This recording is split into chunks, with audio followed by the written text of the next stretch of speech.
पर साहब काशीराम तो पहले ही कह के चले गए कि बसपा तो एक ऐसे पुर्जे तैयार करती है, वो कहीं और फिट नहीं हो सकता। अब ये खुद सोच रहे हैं कि कांग्रेस में इन्होंने 8 साल का अज्ञातवास काटा है।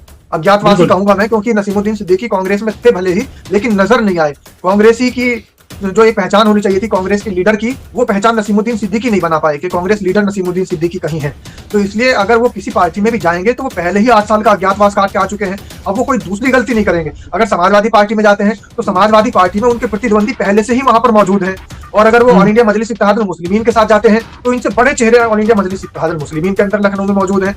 और अगर वो चंद्रशेखर आजाद की जिस तरीके से बात करने की मेरी बातचीत चल रही है, तो वहां पर जाना भी उनका अगर होता तो अब तक क्लियर हो चुका होता। तो इसलिए कहीं ना कहीं वो सिर्फ और सिर्फ बहुजन समाज पार्टी में वापसी के लिए प्रयासरत हैं और इंतजार कर रहे हैं कि किसी भी तरीके से बसपा में वापस किया जाए, जो इस तरीके की शिकायतें कर रहे थे। तो ये जो बैठक है 7 फरवरी की, इसलिए ही महत्वपूर्ण मानी जा रही है कि इस बैठक में जो रणनीति होगी, रणनीति तो होगी ही होगी, लेकिन साथ ही समीक्षा भी हो रही है।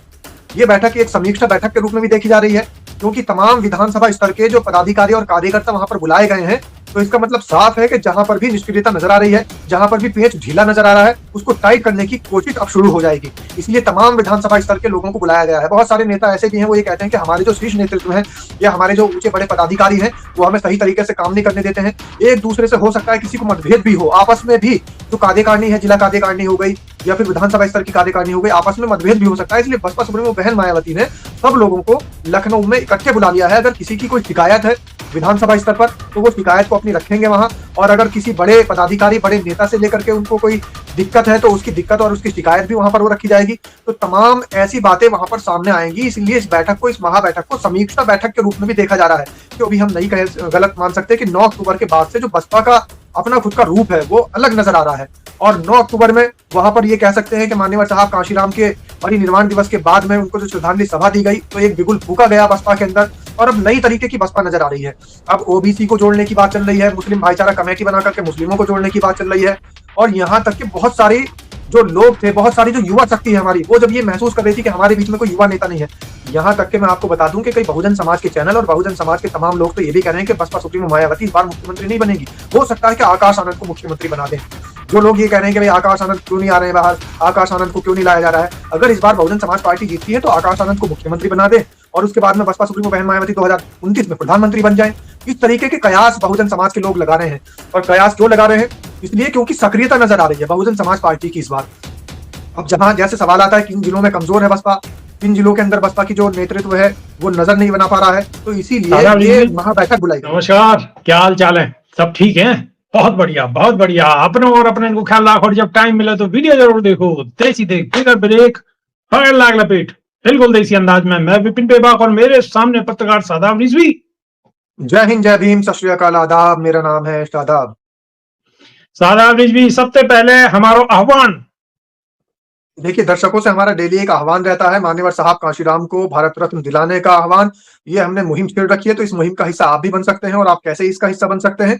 अपने मोबाइल से इस मुहिम को, इस मांग वाली वीडियो को, यानी ये जो वीडियो आपके मोबाइल में चल रही है, इस वीडियो को दूसरों के मोबाइल में शेयर कर दीजिए, ताकि समाज में ये संदेश आम हो जाए, चारों तरफ फैल जाए और मान्यवर साहब कांशीराम को हम भारत रत्न दिलाने में कामयाब हो जाए। बिल्कुल बिल्कुल। शादाब रिजवी, लखनऊ ते बसपा कार्यालय ते कोई बड़ी खबर है तो बताओ दर्शकों को। देखिए, बसपा कार्यालय से तो बड़ी खबर है ही, लगातार हम 2 दिन से बता रहे हैं। 7 फरवरी को बड़ी एक महाबैठक बुलाई है बसपा सुप्रीमो बहन मायावती ने। इस महाबैठक में बहुत सारे फैसले लिए जाने वाले हैं। बहुत सारे ऐसे निर्णय हैं जो अहम और महत्वपूर्ण निर्णय होंगे। बहुजन समाज पार्टी की रणनीति आगे क्या होगी, कितने लोगों को क्या कार्यभार सौंपा गया है, क्योंकि बहुत समय बाद बहुजन समाज पार्टी ने इस तरीके की महाबैठक का आयोजन किया है। बहुत समय बाद ये आयोजन हुआ है, जिसमें विधानसभा स्तर तक के कार्यकर्ताओं को बुलाया गया है। हजारों की संख्या में कार्यकर्ता वहां पर एकत्रित होंगे और सभी जितने प्रकोष्ठ हैं उनमें से, चाहे वो भाईचारा प्रकोष्ठ हो, ओबीसी समाज का भाईचारा प्रकोष्ठ हो, मुस्लिम भाईचारा समाज का प्रकोष्ठ हो, या फिर वामसेफ का जो एक दल है, वामसेफ के दलों के लोगों को भी बुलाया गया है। सभी लोगों को इकट्ठा करके वहां पर एक रणनीति तैयार की जा रही है। तो बड़ी एक बैठक होगी, महाबैठक इसको नाम दिया गया है। आने वाले 2027 के चुनाव की रणनीति इस बैठक में तैयार की जा रही है। बिल्कुल बिल्कुल। तो बैठक में कहाँ के लोग हैं? पूरे देश के लोग हैं या कुछ चुनिंदा प्रदेशों के लोग हैं? उत्तर प्रदेश मेन अहम हमारे लिए उत्तर प्रदेश है। 2027 में उत्तर प्रदेश के चुनाव आ रहे हैं, तो उत्तर प्रदेश की पूरी कहानी को मद्देनजर रखते हुए ये बैठक हो रही है। और महाबैठक में उत्तर प्रदेश के तमाम कार्यकर्ता होंगे और जो शीर्ष नेतृत्व है, शीर्ष नेतृत्व जैसे राष्ट्रीय महासचिव हैं या और पदाधिकारी हैं, वो तो रहेंगे। उनका तो उत्तर प्रदेश क्या पूरे प्रदेश में पूरे देश में उनका पद माना जाता है, लेकिन उत्तर प्रदेश को ध्यान में रखते हुए ये महाबैठक का आयोजन किया जा रहा है। और सबसे बड़ी बात यह है कि जो कांग्रेस कार्यालय पर या समाजवादी पार्टी कार्यालय पर या भारतीय जनता पार्टी कार्यालय पर काम होना चाहिए था, वो काम बहुजन समाज पार्टी पहले ही करके दिखा रही है। जो विरोधी पार्टियां हैं, राजनीतिक पार्टियां, उनके कार्यालयों पर अभी बिल्कुल एकदम सन्नाटा छाया हुआ है। लेकिन इस बीच बहुजन समाज पार्टी ने 7 फरवरी को ही अपनी रणनीति तैयार करते हुए, अपनी रणनीति पर आगे चलते हुए एक महाबैठक का ऐलान कर दिया है और महाबैठक का आयोजन किया जा रहा है। शादाब रिजवी, लेकिन हमारी जो दर्शक हैं वो अलग अलग जगह पे अपनी अपनी बात रखें और कहें कि यहाँ बसपा के जो भी पदाधिकारी हैं वो बिल्कुल गंभीर नहीं है, वो कोई भी किसी चीज पे ध्यान नहीं देते, किसी मुद्दे पर ध्यान नहीं देते, लोगों से नहीं मिलते। आपने भी अधिकतर देखा होगा, स्वराज टाइम्स से बहुत सारे लोग कमेंट करते हैं और हमने जो प्रदेश अध्यक्ष हैं उनसे ये बात एक बार रखी भी थी दिल्ली में जब उनका इंटरव्यू किया था, लेकिन उसके बाद भी उन लोगों की अब भी शिकायत है। तो अगर मतलब पूरे प्रदेश से लोग आ रहे हैं, इकट्ठा हो रहे हैं, उन पर चर्चा करेंगी बहन जी, लेकिन ये छोटी छोटी जो बातें हैं कहीं ना कहीं 27 के चुनाव से पहले इन सब पहलुओं पे अच्छी तरह से गहन तरीके से जांच होनी चाहिए। और जो जिम्मेदार नहीं है, मानो जो जिम्मेदारी अपनी नहीं निभा रहे हैं, तो उन्हें अपने स्तर से देखना चाहिए बसपा सुप्रीमो को। बिल्कुल। और सिस्टम जो था, ये आप बिल्कुल सही कह रहे हैं। हमारे दर्शकों ने भी नाराजगी जाहिर की थी कि कई जिले ऐसे हैं जहां पर वहां की जो इकाई है वो सक्रिय नजर नहीं आती है। जैसे अभी कल भी एक कमेंट पढ़ रहा था मैं, और उस कमेंट में संत कबीर नगर का जिक्र किया गया है, खलीलाबाद विधानसभा का जिक्र किया गया है। संत कबीर नगर के अलावा बस्ती जिले का भी जिक्र हुआ है कि बस्ती जिले की भी यूनिट ऐसी है, वहां पर सक्रिय नजर नहीं आ रही है। संत कबीर नगर की यूनिट सक्रिय नजर नहीं आ रही है। तो हमने जो है प्रदेश अध्यक्ष विश्वनाथ पाल के सामने भी ये बातें रखी थी और उन्होंने भी कमेंट हमारे दर्शकों के पढ़े हैं जो इस तरीके की शिकायतें कर रहे थे। तो ये जो बैठक है 7 फरवरी की, ये इसलिए ही महत्वपूर्ण मानी जा रही है कि इस बैठक में जो रणनीति होगी, रणनीति तो होगी ही होगी, लेकिन साथ ही समीक्षा भी हो रही है।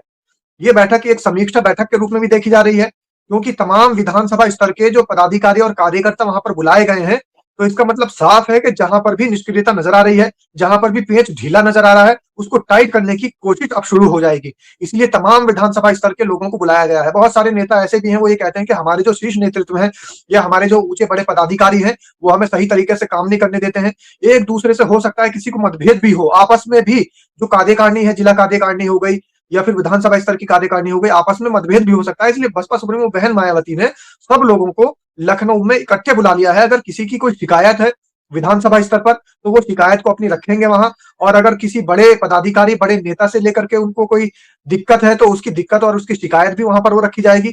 तो तमाम ऐसी बातें वहां पर सामने आएंगी। इसलिए इस बैठक को, इस महाबैठक को समीक्षा बैठक के रूप में भी देखा जा रहा है कि ऑब्जर्वेशन कर रही है बहन जी। बिल्कुल। अब शादाब जी, बहन जी का जो गृह जनपद है, ठीक है, भाई गाजियाबाद हो चाहे नोएडा हो, अब इन दोनों जगह देखो आप, बड़े जिले हैं, उत्तर प्रदेश की एक तरीके से मानो तो नाक है। यहाँ कहीं ना कहीं आपको लगता है कि जितनी मजबूत होनी चाहिए बसपा, इतनी मजबूत आपको लगती है? इन दोनों जिलों की बात कर रहा हूं मैं। नहीं, बिल्कुल नहीं लगती है। बिल्कुल साफ बात कहने में कोई गुरेज नहीं है मुझे। बहुजन समाज पार्टी इन दोनों जिलों में जो गृह जनपद लगता है बसपा सुप्रीमो बहन मायावती का, गौतम बुद्ध नगर, यहाँ की बात करें, जिला गाजियाबाद की बात करें, तो दोनों जिलों के अंदर बसपा कमजोर है।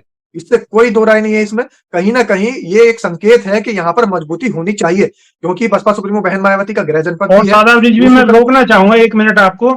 ये इन दोनों जिलों में सबसे ज्यादा बसपा सुप्रीमो बहन मायावती ने काम करवाया है, और सत्ताधारी दल के हों या विपक्ष के हों, यानी कि हम विपक्ष की भी बात में, विपक्ष में भी हम बसपा की ही बात करते हैं। बसपा के जो और लीडर हैं वो कहीं ना कहीं ये कहते हुए आपने सुने होंगे कि भाई यहाँ तो बाहर के आए हुए लोग हैं, नोएडा गाजियाबाद के अंदर, तो यहाँ पे तो बीजेपी ज्यादा मजबूत है। लेकिन शादाब रिजवी, ठीक है, हमने माना शहरों की स्थिति ये हो सकती है, लेकिन गांव भी तो है। गांव में तो यहाँ के मूल निवासी हैं ही हैं। ऐसा तो नहीं कह सकते कि गांव के लोग नहीं। आप देखिए खोड़ा है, हैं, खोड़ा की कितनी बड़ी आबादी है, और खोड़ा में आप पूरा प्रतिशत निकाल लीजिए कौन सी जाति के लोग कितने हैं।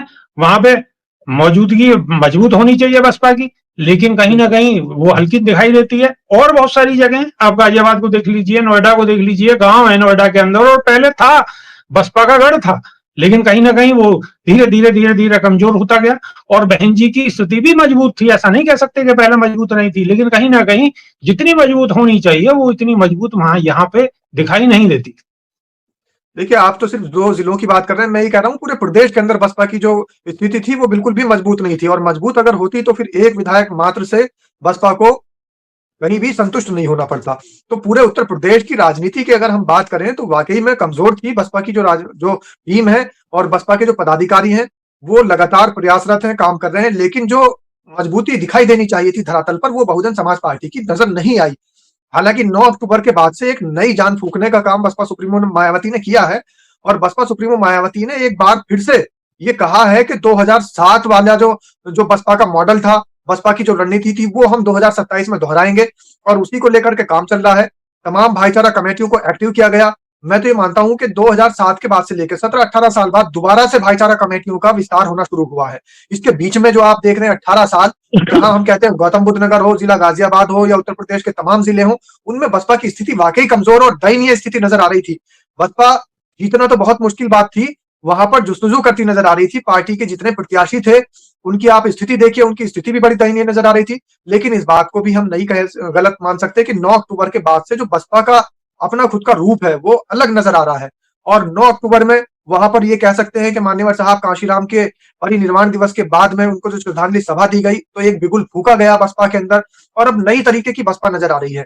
अब ओबीसी को जोड़ने की बात चल रही है, मुस्लिम भाईचारा कमेटी बना करके मुस्लिमों को जोड़ने की बात चल रही है, और यहां तक कि बहुत सारी जो लोग थे, बहुत सारी जो युवा शक्ति है हमारी, वो जब ये महसूस कर रही थी कि हमारे बीच में कोई युवा नेता नहीं है, यहां तक कि मैं आपको बता दूं कि कई बहुजन समाज के चैनल और बहुजन समाज के तमाम लोग तो ये भी कह रहे हैं कि बसपा सुप्रीमो मायावती इस बार मुख्यमंत्री नहीं बनेगी। हो सकता है कि आकाश आनंद को मुख्यमंत्री बना दें।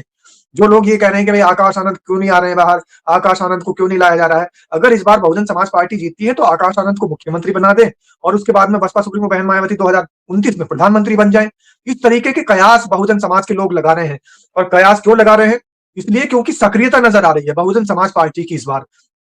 अब जहां जैसे सवाल आता है किन जिलों में कमजोर है बसपा, किन जिलों के अंदर बसपा की जो नेतृत्व है वो नजर नहीं बना पा रहा है, तो इसीलिए शादाब ये जी, महाबैठक बुलाई गई है। बिल्कुल शादाब जी, हम सिर्फ 2 जिले की बात करते हैं। हम नोएडा की अगर बात करें तो नोएडा में जितने भी गांव हैं, गांव के अंदर ऐसा नहीं हो सकता 5-5, 2-2, 5-5, 6-6, 10-10 हजार तो बहुजन समाज के लोग हैं, कम से कम। आप इनकी तादाद अगर देखें पूरे हर गांव में ऐसा नहीं मिलेगा कि वहां बहुजन समाज के लोग ना हो, और कहीं ना कहीं बसपा की उपस्थिति वहां पर ना हो। लेकिन कहीं ना कहीं अगर वहां पे नेता जाएंगे और लोगों से मिलेंगे तो लोगों की थोड़ा सा जो है, जो भी नेगेटिविटी है वो कहीं ना कहीं दूर होगी। सेम वही तो पोजीशन विभाग जी, हम गाजियाबाद एक में। काम करते हैं, इसमें 7 फरवरी को महाबैठक है बसपा सुप्रीमो बहन मायावती की, और 7 फरवरी के बाद आप जैसे गौतम बुद्ध नगर की बात करें तो यहाँ के जो जिला अध्यक्ष जिला प्रभारी हैं उनको बुलाने की कोशिश करेंगे स्वराज टाइम्स पर, और उनको बैठा करके उनसे इस बारे में चर्चा जरूर करेंगे कि भाई ये स्थिति यहाँ की कमजोर क्यों है। बहुत सारे आपके बिल्कुल सवाल हैं, क्योंकि वो ही ज्यादा अच्छा जवाब दे सकते हैं इस बात का कि बसपा की स्थिति क्यों कमजोर है। मैं तो एक आकलन करके बिल्कुल आपको बता सकता हूं कि हाँ, कमजोर तो नजर आ रही है। गाजियाबाद है, बिल्कुल गौतम बुद्ध नगर है, या और कुछ जिले हैं जहां पर हमारे दर्शक, बहुत सारे बहुजन समाज के साथी समर्थक वो शिकायत कर रहे हैं कि बहुजन समाज पार्टी के नेता वहां पर धरातल पर नजर नहीं आ रहे हैं। तो इस तरीके की बातें बिल्कुल होंगी। बिल्कुल तो 7 तारीख के बाद ये तय होगा कि हाँ भाई, जो विधानसभा स्तर की वहां पर महाबैठक बुलाई गई है, तो वहां पर जब ये महाबैठक में लोग बाग गए हैं, रणनीति बसपा सुप्रीमो मायावती की सुनकर आए हैं, उसके बाद भी ये निष्क्रिय नजर आ रहे हैं, फिर सक्रियता बढ़ रही है, उसके बाद में कोई ना कोई आकलन जरूर करेंगे अगली वीडियो में 7 फरवरी के बाद में। लेकिन बिल्कुल। एक और नई बात निकल करके आ रही है, नसीमुद्दीन सिद्दीकी को लेकर के खबरें फिर गर्म महसूस हो रही हैं, क्योंकि जी नसीमुद्दीन बताएं बताएं। सिद्दीकी के जी, नसीमुद्दीन सिद्दीकी के जो बातचीत के सुर हैं वो अनुप्रिया पटेल से भी मिलते हुए नजर आ रहे हैं, और अच्छा। राजनीतिक सरगर्मियां ऐसी भी चल रही हैं कि अनुप्रिया पटेल के साथ में नसीमुद्दीन सिद्दीकी की बातचीत अंदर खाने चल रही है, क्योंकि नसीमुद्दीन हम्म। सिद्दीकी जब से कांग्रेस छोड़ करके आए हैं, बड़ा समय हो चुका है, अभी कोई वो निर्णय नहीं ले पा रहे हैं। और निर्णय क्यों नहीं ले पा रहे हैं, कौन सी पार्टी में जाना है, निर्णय हो जाना चाहिए था। हालांकि वो एक कई बार ये कह चुके हैं कि ये बात सब कुछ साफ है कि हमें कहाँ जाना है, ये सब कुछ तय कर चुके हैं। वो 73 हम्म। नेताओं का नाम भी ले रहे हैं कि 73 नेता मेरे साथ में हैं, और वो सब कुछ बिल्कुल क्लियर कर चुके हैं। आज मौसम खराब था, कोहरे की वजह से सब लोग नहीं बैठ पाए, और 4-5 दिन बाद बैठेंगे, सब कुछ क्लियर कर देंगे। लेकिन 4-5 दिन बीतने के बाद फिर उन्होंने आगे को समय मांग लिया। तो ये कहीं ना कहीं नसीमुद्दीन सिद्दीकी को लेकर के जो अटकलें लगाई जा रही है कि वो कौन सी पार्टी में जाएंगे, वो सुर्खियों में बने रहना चाहते हैं। अभी अभी वो तय नहीं कर पा रहे हैं, या अपने पत्ते नहीं खोल पा रहे हैं, ये बात कह सकते हैं। इस बात के अंदर एक सच्चाई तो है बेबाक जी, कि कहीं ना कहीं वो जी। बसपा में वापस जाना चाहते हैं, और बसपा की तरफ से उनको वापसी का अभी कोई ऑफर ठोस तरीके से नहीं मिल पा रहा है। हालांकि एक बड़े वरिष्ठ नेता बहुजन समाज पार्टी के, उनसे वो संपर्क में है, और बसपा सुप्रीमो मायावती के बड़े करीबी माने जाते हैं। बसपा सुप्रीमो मायावती के बड़े करीबी नेता हैं, वरिष्ठ नेता हैं, उनके संपर्क में वो लगातार हैं, उनसे उनकी बातचीत भी चल रही है और उनकी बातचीत अनुप्रिया पटेल से भी चल रही है। तो अनुप्रिया पटेल से बातचीत करने का मकसद ये है कि कहीं न कहीं थर्ड फ्रंट की वो शुरुआत करने की कोशिश में हो, साधारण या फिर भी ये भी तो हो सकता है कि सूत्रों के बसपा की हवाले वापसी से हो। जो बिल्कुल सूत्रों के हवाले से जो खबर आ रही है, सूत्रों के हवाले से वो तो ये आ रही है कि कहीं ना कहीं बातचीत हो चुकी है और चाहे अब आए या 10 दिन बाद आए वो बसपा में ही आने वाले हैं, यहां तक सूत्र कह रहे हैं। देखिए, मान्यवर साहब काशीराम तो पहले ही कह के चले गए कि बसपा तो एक ऐसे पुर्जे तैयार करती है, वो कहीं और फिट नहीं हो सकता। अब ये खुद सोच रहे हैं कि कांग्रेस में इन्होंने 8 साल का अज्ञातवास काटा है। अज्ञातवास ही बिल्कुल कहूंगा मैं, क्योंकि नसीमुद्दीन सिद्दीकी कांग्रेस में थे भले ही, लेकिन नजर नहीं आए। कांग्रेसी की जो एक पहचान होनी चाहिए थी कांग्रेस के लीडर की, वो पहचान नसीमुद्दीन सिद्दीकी नहीं बना पाए कि कांग्रेस लीडर नसीमुद्दीन सिद्दीकी कहीं है। तो इसलिए अगर वो किसी पार्टी में भी जाएंगे तो वो पहले ही 8 साल का अज्ञातवास काट के आ चुके हैं। अब वो कोई दूसरी गलती नहीं करेंगे। अगर समाजवादी पार्टी में जाते हैं तो समाजवादी पार्टी में उनके प्रतिद्वंदी पहले से ही वहां पर मौजूद हैं। और अगर वो ऑल हम्म इंडिया मजलिस इत्तेहादुल मुस्लिमीन के साथ जाते हैं तो इनसे बड़े चेहरे ऑल इंडिया मजलिस इत्तेहादुल मुस्लिमीन के अंदर लखनऊ में मौजूद हैं।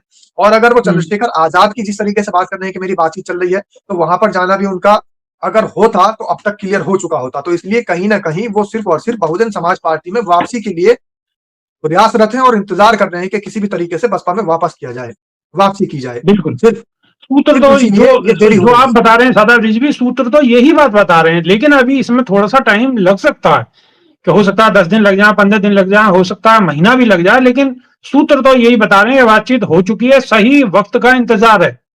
बिल्कुल। हालांकि किसी और पार्टी का मामला होता है, किसी और नेता का मामला होता तो हम लोग भी बिल्कुल एकदम कंटस्थ तरीके से कह सकते थे कि वापसी होगी। लेकिन बसपा सुप्रीमो की जहां तक बात करें, वो आखिरी वक्त तक भी अपने फैसलों को लीक नहीं करती हैं। कौन सा फैसला लेना है, क्या फैसला लेना है, वो खुद बसपा सुप्रीमो मायावती को ही पता होता है। और आखिर में वो अपना फैसला सुना देती हैं। लोग बात जो कयास लगाते हैं वो कयास लगाते रह जाते हैं, जो अटकलें लगाते हैं वो अटकलें लगाते रह जाते हैं। और बसपा सुप्रीमो मायावती अपनी रणनीति के लिए जानी जाती है कि आखिरी वक्त में भी एक ऐसा दांव वो चलती हैं कि तमाम विरोधी पार्टी के नेता धराशायी हो जाते हैं। बिल्कुल बिल्कुल। तो आज की वीडियो आप सभी लोगों को कैसी लगी, कमेंट के माध्यम से आप अपनी राय रख सकते हैं। और सादा रिजवी की बात अगर अच्छी लगी है तो आपको क्या करना है, आपको अपने फोन में नहीं रखना है, सिर्फ लोगों तक पहुंचाना है। उसके लिए आपके हाथ में फोन है, फोन में बटन है, वह बटन को दबाते रहो और ठोकते रहो ठोकते रहो ठोकते रहो, दूसरे के फोन तक पहुंचा दो। नई वीडियो में फिर रूबरू होंगे, जब तक कि नहीं आ देसी देख बिगर ब्रेक बगल लाग लपेट, बिल्कुल देसी अंदाज में। बहुत बहुत धन्यवाद सादा रिजवी। और तमाम हमारे नमस्कार। समाज के जो साथी हैं, तमाम हमारे समाज के जो साथी हैं, समर्थक हैं और जो बहुजन समाज पार्टी के कार्यकर्ता हैं निचले स्तर के और पदाधिकारी हैं, उनसे मेरा एक आह्वान है कि अगर कहीं भी अपने क्षेत्र में बहुजन समाज पार्टी की कोई कमी नजर आ रही है या शीर्ष नेतृत्व की कोई कमी नजर आ रही है तो कमेंट में जरूर लिख दीजिएगा, ताकि जो बड़े नेता, बड़े पदाधिकारी बहुजन समाज पार्टी के हमारी वीडियो देखते हैं और कमेंट में आते हैं, कमेंट सेक्शन में आकर के वो कमेंट्स पढ़ते हैं, तो आपकी शिकायत उन बिल्कुल तक पहुंच जाए।